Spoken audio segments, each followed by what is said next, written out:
আসসালামু আলাইকুম everyone, welcome back to my channel delicious cooking by Tahira. আজকের পর্বে আপনাদেরকে একটি ডিম দিয়ে সবথেকে সহজে আর কম সময়ে তৈরি অসম্ভব মজাদার একটি বিকেলের নাস্তা রেসিপি তৈরি করে দেখাবো। আর এই নাস্তার রেসিপিটি একবার বাসায় তৈরি করলে পুরো পরিবারের মন জয় করে নিতে পারবেন। তো চলুন দর্শক, নাস্তা তৈরি করতে কী কী উপকরণ লাগছে শুরু থেকে শেষ পর্যন্ত দেখে নিচ্ছি। এই নাস্তা তৈরি করার জন্য প্রথমে একটা মিক্সিং বোল নিয়েছি। এরপর এই বোলের মধ্যে ব্যবহার করব মেজারমেন্ট কাপের 1 কাপ পরিমাণ ময়দা। এরপর ব্যবহার করব স্বাদমতো লবণ, 1 টেবিল চামচ পরিমাণ সয়াবিন তেল। এরপর এই সমস্ত উপকরণগুলোকে হাতের সাহায্যে খুব ভালো করে মিশিয়ে নিব। একটু সময় নিয়ে তেল ময়দার সাথে খুব ভালো করে মিশিয়ে নিতে হবে। তো মেশাতে একটা পর্যায়ে দেখা যাবে যে এই মিশ্রণটি মুঠো করলে দলা পেকে আসছে আর চাপ দিলে ভেঙে যাচ্ছে। ওই পর্যায়ে বুঝতে হবে এখানে তেলের পরিমাণ ঠিক আছে। এরপর আমি এর মধ্যে অল্প অল্প করে নর্মাল তাপমাত্রার পানি অ্যাড করে পারফেক্ট একটা ডো তৈরি করে নিব। তো এখানে পানি একবারে না দিয়ে এইভাবে অল্প অল্প করে দিব আর হাত দিয়ে খুব ভালো করে মিশিয়ে নিব।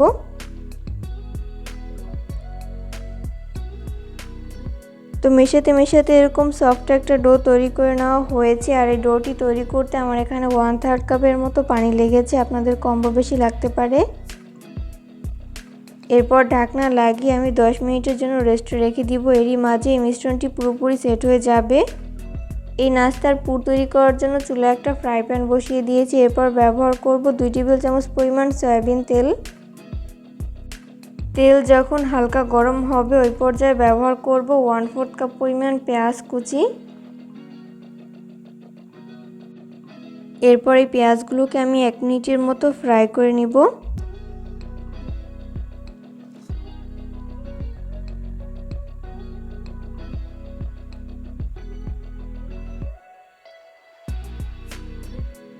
তো ফ্রাই করে নেওয়া হয়েছে। এরপর ব্যবহার করব 1 টেবিল চামচ পরিমাণ কাঁচামরিচ কুচি, 1/2 চামচ পরিমাণ হলুদের গুঁড়া, 1/2 চামচ পরিমাণ মরিচের গুঁড়া, 1/2 চামচ পরিমাণ চাট মশলা। এরপর ব্যবহার করব 1/2 চামচ পরিমাণ আদা বাটা আর 1/2 চামচ পরিমাণ রসুন বাটা, স্বাদ মতো লবণ। এরপরে মশলাগুলোকে খুব ভালো মতো নেড়েচেড়ে মিশিয়ে নিব।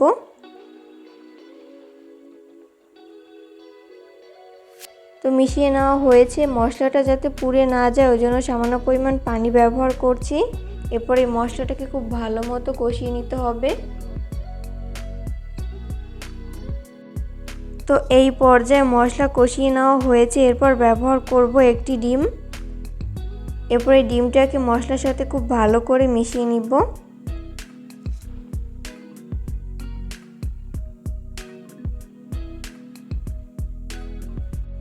তো মেশাতে একটা পর্যায়ে দেখা যাবে ডিম এরকম ঝরঝরা হয়েছে। তো ওই পর্যায়ে আমি চুলার আঁচ মিডিয়াম ফ্লেমে রেখে ডিমটাকে 2 মিনিটের মতো ভেজে নিব। তো ভাজতে একটা পর্যায়ে দেখা যাবে যে ডিমের ঝোলটা অনেকটাই শুকিয়ে গেছে। তো এই পর্যায়ে চুলার আঁচ মিডিয়াম ফ্লেমে রেখে আমি আরও 1 মিনিটের মতো ভেজে নিব। তো এই পর্যায়ে ডিমের পুর তৈরি করে নেওয়া হয়েছে। এরপর চুলা থেকে নামিয়ে নিব। 10 মিনিট পরে আমি ঢাকনা উঠিয়ে নিব। এরপরে ময়দার মিশ্রণটিকে আমি আরও কিছুক্ষণের জন্য মথে নিব। যত ভালো মথা হবে নাস্তার শেপগুলো ততই পারফেক্ট হবে, তাই একটু সময় নিয়ে ভালো করে মথে নিতে হবে।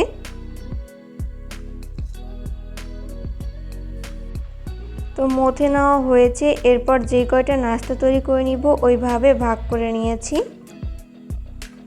এরপর ওখান থেকে একটা নাস্তার শেপ নিয়ে আমি হাত দিয়ে এইভাবে জায়গা করে নিচ্ছি।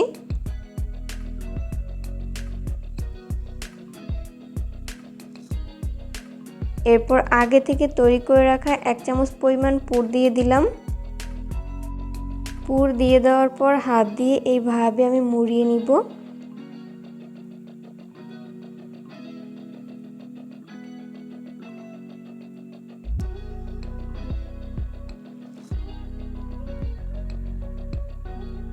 তো মুড়িয়ে নেওয়া হয়েছে। এরপর হাত দিয়ে এইভাবে প্রেস করে নিচ্ছি। এরপর 2 হাতে তালুর সাহায্যে এইভাবে চেপে একটি নাস্তার শেপ তৈরি করে নিচ্ছি। আপনারা চাইলে এই নাস্তার শেপটি অন্য কোনোভাবেও তৈরি করে নিতে পারেন। তো এই পর্যায়ে আমার একটি নাস্তা শেপ তৈরি করে নেওয়া হয়েছে। কোনো রকম বেলাবেলির ঝামেলা ছাড়াই এইভাবে ইজিলি আপনারা এই নাস্তা শেপটি তৈরি করে নিতে পারেন। তো আপনাদের বোঝার সুবিধার্থে আমি আরও একটি নাস্তা শেপ তৈরি করে দেখিয়ে দিচ্ছি। তৈরি করার প্রসেস কিন্তু খুবই ইজি, যে কেউ খুব সহজে তৈরি করে নিতে পারবেন।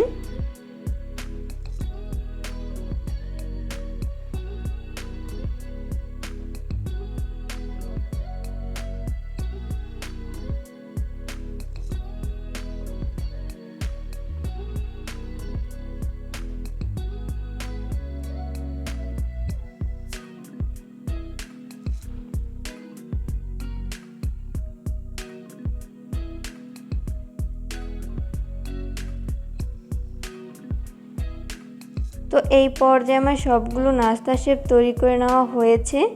এরপর এই নাস্তা শেপগুলোকে ভেজে নিব, ওই জন্য চুলায় একটা ফ্রাই প্যান বসিয়ে দিয়েছি। এরপর পর্যাপ্ত পরিমাণ সয়াবিন তেল দিয়ে দিচ্ছি।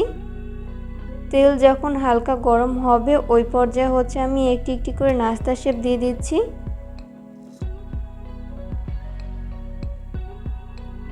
তো প্রথম ব্যাচে যতগুলো নাস্তা শেপ ধরে আমি ততগুলো দিয়ে দিয়েছি, বাকিগুলোকে পরের ব্যাচে ভেজে নিব। নাস্তাগুলো দিয়ে দেওয়ার পর একটা চামচের সাহায্যে এইভাবে তেল ছড়িয়ে দিতে হবে, এতে করে নাস্তার শেপগুলো অনেকটাই ফুলকো হবে।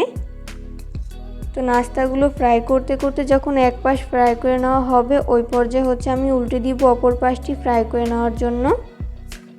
আর এই নাস্তার শেপগুলো অবশ্যই চুলার আঁচ মিডিয়াম ফ্লেমে রেখে ফ্রাই করে নিতে হবে, এতে করে দুই পাশ ভালো মতো কুকড হতে পারবে। কোনোভাবেই চুলার আঁচ হাই ফ্লেমে রেখে এই নাস্তার শেপগুলো ফ্রাই করা যাবে না, সেক্ষেত্রে উপর থেকে খুব দ্রুত কালার চলে আসবে, তবে ভেতরটা ভালো মতো কুকড হবে না, তাই লো আঁচে ভেজে নিতে হবে। উল্টে পাল্টে নাস্তার শেপগুলো যখন দুই পাশ ভালো মতো ভেজে নেওয়া হবে ওই পর্যায়ে আমি তেল ঝরিয়ে তেল ছেঁকে উঠিয়ে নিব। তো সেমভাবে বাকি নাস্তার শেপগুলোকেও ভেজে নিব। তো এই পর্যায়ে আমার সবগুলো নাস্তার শেপ ভেজে উঠিয়ে নেওয়া হয়েছে। আমি এগুলোকে একটা নাস্তার প্লেটে তুলে নিয়েছি। চেষ্টা করেছি রেসিপিটি সহজভাবে শেয়ার করতে। আশা করছি বরাবরের মতো আমার আজকের রেসিপিটিও আপনাদের কাছে সহজ এবং ভালো লেগেছে। রেসিপি ফলো করে অবশ্যই বাসায় ট্রাই করবেন, দেখবেন পরিবারের ছোট থেকে বড় সবাই অনেক বেশি পছন্দ করবে আর অনেক মজা করে খাবে। বাসায় যদি ডিম আর ময়দা থাকে তাহলে ঝটপট বিকালের নাস্তায় এই রেসিপিটি তৈরি করে পরিবেশন করতে পারেন। ভিডিও ভালো লাগলে লাইক, কমেন্ট এবং শেয়ার করতে একদমই ভুলবেন না। পরবর্তী ভিডিও দেখার আমন্ত্রণ জানিয়ে আজকের মতো এখানেই বিদায় নিচ্ছি। সবাই অনেক বেশি ভালো থাকবেন। আল্লাহ হাফেজ।